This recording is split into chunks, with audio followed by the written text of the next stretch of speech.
Bunga Rampai Pembangunan Desa Bunga Iya, Kecamatan Bonto Matene, Kabupaten Kepulauan Selayar, Sulawesi Selatan.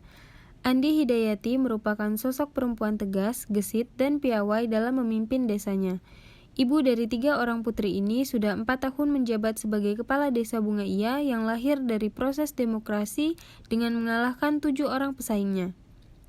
Meski sibuk menjalankan urusan pemerintahan desa, dia tidak lalai menjalankan kewajiban dalam rumah tangganya, terlebih kewajiban sosial kemasyarakatan yang melekat pada kepemimpinannya. Desa Bunga Iya secara administratif terletak di Kecamatan Bonto Matene, Kabupaten Kepulauan Selayar. Berdasarkan kategorisasi tipologi wilayah, Desa Bunga Iya termasuk desa pesisir. Luas wilayah Desa Bunga Iya 5.830 hektar dengan jarak ibu kota kecamatan 13 km dan jarak dari ibu kota kabupaten 36 km. Desa ini terbagi dalam 5 dusun, Dusun Tajuya, Polong, Bonelohe, Kasabumbung, dan Jenekiki, dengan jumlah keseluruhan penduduk 1.862 jiwa, 521 kepala keluarga. Desa Bunga Iya merupakan desa yang memperhatikan gender mainstreaming. Buktinya, desa ini dipimpin oleh seorang perempuan dari hasil demokrasi langsung. Ketua BPD juga dipegang oleh seorang perempuan, bahkan 70% staf desa diisi oleh kaum perempuan. Tidak hanya itu, hampir semua kegiatan di desa juga melibatkan kaum perempuan, baik itu PKK dan Kader Posyandu yang notaben kebanyakan dari kelompok perempuan.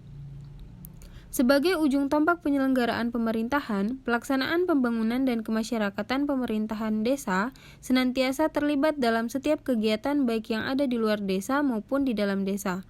Berbagai kegiatan yang dilaksanakan oleh pemerintahan desa selalu diawali dengan musyawarah bersama.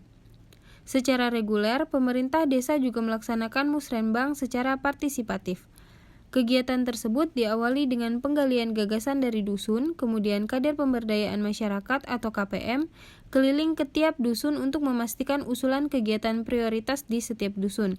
Setelah itu, pemerintah desa menyelenggarakan musrenbang tingkat desa untuk menentukan program prioritas tingkat desa dengan melibatkan BPD, kelembagaan desa atau PKK dan LPM, kelompok pemuda, bahkan rumah tangga miskin pun dilibatkan dalam kegiatan ini.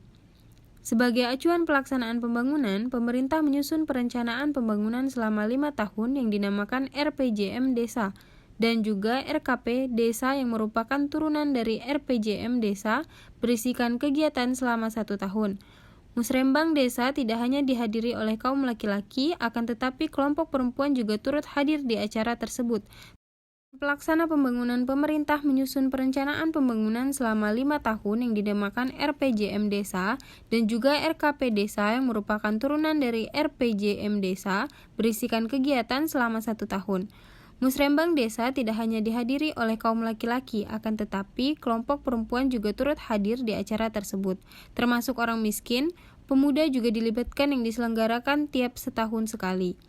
Dalam perencanaan pembangunan yang dihasilkan terlihat tidak hanya pembangunan fisik saja yang muncul, akan tetapi kegiatan pemberdayaan kelompok perempuan, kegiatan di area pendidikan dan pelayanan kesehatan khususnya posyandu juga menjadi prioritas di desa. Salah satu arah kebijakan pembangunan desa berdasarkan dokumen RKP Desa yaitu meningkatkan partisipasi masyarakat dalam pengembangan pelayanan kesehatan masyarakat serta meningkatkan partisipasi pendidikan.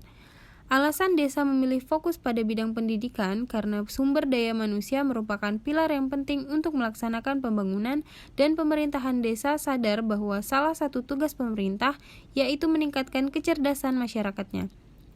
Selain itu, kesehatan juga merupakan elemen penting untuk terciptanya kehidupan masyarakat yang sejahtera. Upaya ini diwujudkan antara lain melalui pengetesan buta aksara dan mendorong penyelenggaraan pendidikan dini TK agar berjalan dengan baik. Desa ini memiliki 2 taman kanak-kanak yang berlokasi di Dusun Tajuya dan Dusun Bonelohe. Tenaga pengajar di 2 TK tersebut merupakan warga setempat, berjumlah 8 orang yang dibiayai oleh APB desa setiap tahunnya. Selain TK juga ada 4 kelompok keaksaraan fungsional yang anggotanya merupakan warga desa Bunga Iya yang benar-benar buta huruf dan aksara. Sebagai bentuk komitmen dalam bidang pendidikan, kepala desa juga menjadi tutor dalam kelompok KF tersebut. APB Desa juga mengalokasikan dana pendidikan sebesar 5 juta rupiah untuk anak-anak yang tidak mampu melanjutkan sekolah. Anak-anak tersebut dibiayai desa untuk masuk ke pesantren guna mendapatkan pendidikan spiritual maupun kerohanian. Selain inovasi dalam bidang pendidikan, Desa Bunga Iya juga melaksanakan kegiatan peningkatan pelayanan kesehatan melalui kegiatan posyandu. Kegiatan posyandu yang dilaksanakan antara lain penyuluhan kesehatan, penimbangan dan pemberian makanan tambahan yang diselenggarakan setiap bulan, serta yang saat ini sedang berjalan adalah pendataan golongan darah masyarakat bekerja sama dengan puskesmas. Desa ini memiliki 2 posyandu dan 2 pos timbang. Untuk posyandu terletak di Dusun Tahuya dan Bonelohe, sedangkan pos timbang ada di Tahui dan Jenekiki. Setiap tahun posyandu mendapat alokasi dana sebesar 15 juta dari APB Desa untuk penanggulangan gizi buruk. Desa ini memiliki 2 posyandu dan 2 pos timbang. Untuk posyandu terletak di Dusun Tahuya dan Bonelohe, sedangkan pos timbang ada di Tahui dan Jenekiki. Setiap tahun, posyandu mendapatkan alokasi dana sebesar 15 juta dari APB Desa untuk penanggulangan gizi buruk, dan ini langsung dikelola oleh kader dengan tetap akan melaporkan kepada kepala desa setiap akhir kegiatan. Lebih jauh dari itu, kepala desa berhasil memprakarsai warga untuk membangun 1 ruang kelas SMP, 1 atap secara swadaya. Untuk kegiatan pemberdayaan perempuan, pemerintah desa mengalokasikan anggaran sebesar 10 juta untuk kelompok PKK. Dana ini dianggarkan setiap tahun untuk operasional kegiatan PKK desa. Hal lain yang dilakukan yaitu melakukan peningkatan kapasitas kepada perempuan rumah tangga miskin dalam bidang pengolahan abon ikan, rumput laut, dan pembuatan kue, juga memfasilitasi perempuan RTM untuk membentuk kelompok-kelompok ekonomi produktif. Dalam mengimplementasikan berbagai kegiatan di atas, pemerintah desa tidak sendiri, akan tetapi melibatkan berbagai pihak seperti BPD, LPM, PKK maupun tokoh masyarakat lainnya, di mana masing-masing pihak mempunyai peran sendiri-sendiri. BPD melaksanakan serap aspirasi dan memastikan berbagai kegiatan di atas dapat dianggarkan dalam APB desa dan bermanfaat bagi masyarakat.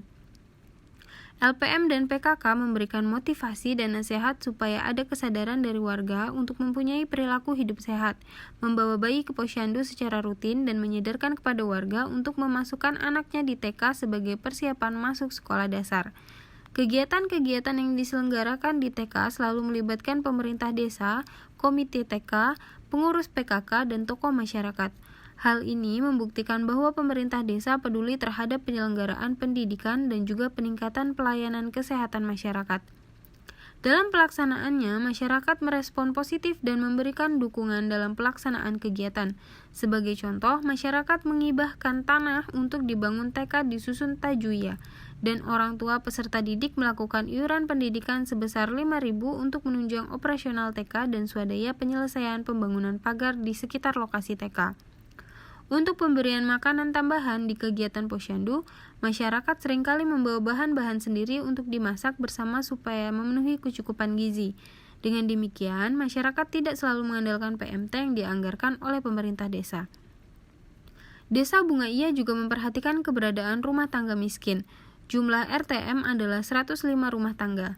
Sebagai bentuk pemberdayaan RTM, pemerintah desa mengalokasikan kegiatan untuk pelatihan-pelatihan yang tujuannya meningkatkan kapasitas ibu-ibu RTM supaya mempunyai keterampilan untuk mendapatkan penghasilan tambahan. Misalnya, pelatihan pengolahan ikan dan rumput laut serta pembuatan kue. Untuk bantuan raskin, kebijakan pemerintah desa difokuskan untuk RTM. Selain itu, desa juga mengupayakan bantuan sosial baik dari kabupaten maupun provinsi untuk pemberdayaan RTM tersebut. Dari berbagai kegiatan di atas, dampak yang dirasakan masyarakat yaitu adanya peningkatan pengetahuan khususnya bagi anak-anak peserta didik di TK. Terbukanya kesadaran ibu-ibu untuk memasukkan anaknya di TK sebagai persiapan untuk pendidikan dasar. Warga miskin merasa terbantu dengan kegiatan-kegiatan pelatihan keterampilan yang bisa menambah penghasilan mereka. Dengan pelayanan kesehatan di posyandu, dampak yang dirasakan masyarakat yaitu tidak adanya kematian ibu saat melahirkan dan kematian anak yang disebabkan kekurangan gizi. Masyarakat mendapatkan pengetahuan pelaksanaan PHBS sehingga meningkatkan angka harapan hidup di Desa Bunga Iya. Penyelenggaraan pemerintahan dan pembangunan desa dilaksanakan secara transparan dan akuntabel. Setiap kegiatan yang dilaksanakan semuanya tertuang dalam dokumen RKP desa dan dianggarkan di APB desa.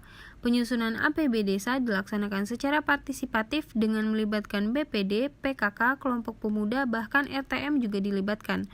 Di akhir tahun kepala desa membuat LKPJ disampaikan kepada BPD yang kemudian dibahas dalam paripurna BPD dengan menghadirkan perwakilan masyarakat desa baik tokoh masyarakat, perempuan dan pemuda.